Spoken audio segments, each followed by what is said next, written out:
guys, namili na ako kasi sabi ni Presidente Bongbong Marcos ay mawalan daw tayo ng supply ng kuryente dahil sa gera daw sa ibang bansa. So ngayon, namili na nga ako guys at nagre-ready na nga ako. At ngayon naman, ay meron din dito ang aking mga magulang at ang aking kapatid. So ngayon, ipapadala ko ito sa kanila doon sa probinsya. So, ito naman ang sa nanay ko. May gatas ng nanay ko. Tapos, yung pagkain po ng aking mga pamangkin. Yun. Binilan ko, mayroon na rin po sila. Binilahan na rin po namin yung aking anak din. Para din sa amin dito. Tapos, ito po yung pagkain din yung iba dyan. Tapos, coffee. Tapos, mga dilata din. Others. And din, ipapadala ko iyan sa probinsya namin. At may mga shampoo na rin sila. Kompleto na yan ang aking mga magulang at ang aking mga kapatid, guys. Tapos, ito yung sa Bacolod, sa province namin. Sa nanay ko to. Lahat sa nanay ko yan. Sa nanay ko yan dahil matanda na yung nanay ko. So, senior na siya. So, kailangan niya ng pagkain. Maraming pagkain dyan na sa ilalim pa, guys. Tapos, sa mga kapatid ko rin. So, pinaghati-hati ko na lang yan, guys. So, ang kape nandoon pa sa kabilang box.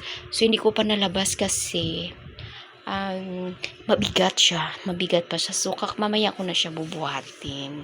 So, wala pang kape dyan. Coffee mate pa lang at mga dilata at saka mga iba-ibang pagkain at saka mga sabon-sabon kung ano-ano yan, guys. Tapos, mayroon pa dito. Nagkakalat lang yan dito, guys. Yan. Papadala ko yan sa mahal ko sa buhay sa probinsya. Yan. Tapos yung dito naman yung isa sa sahig. Yan sa isa ko rin yung kapatid kasi marami kaming magkapatid. So hinahati-hati lang namin yan, guys. So ito ngayon, ipapadala ko yan sa Tugigaraw sa Bacolod. So, ang tanong, paano ko nga ba mapadala iyan sa Bacolod dahil eroplano siya? So, walang gasolina, walang biyahe ang eroplano. Pag sa barko din, guys, so kailangan din ng gasolina. So, sana mapadala ko nga itong linggo na to kay para may pangkain naman yung aking mga mahal sa buhay sa probinsya, guys.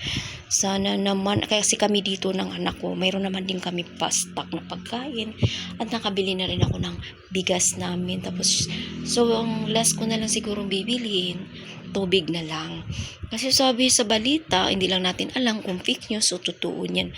3 buwan daw tayo na mawala ng supply ng kuryente dahil wala daw gasolina at wala daw supply sa Pilipinas.